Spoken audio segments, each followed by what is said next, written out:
Identifikohet vrasi shqiptarit Fatos Cenaj pas 6 muajsh i maskuar me syze, helmet dhe detaje që të radhëtuan autorin.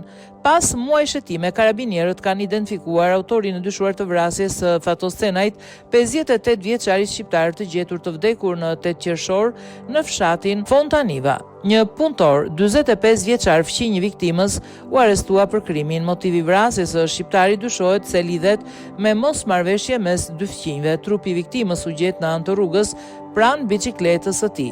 Vetëm ekzaminimet e mëvonshme mjekësore përjashtuan mundësinë e një aksidenti, duke ju hapur rrugën një hetimi për vrasje.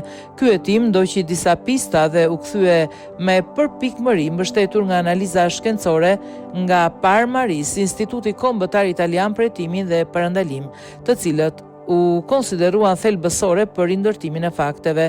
Ishin kamerat e sigurisë që çuan drejt autorit, të cilat filmuan një person pranë vendit të krimit. Ai mbante një helmet në kokë, maskë dhe syze dielli, si dhe mëng tatuazh.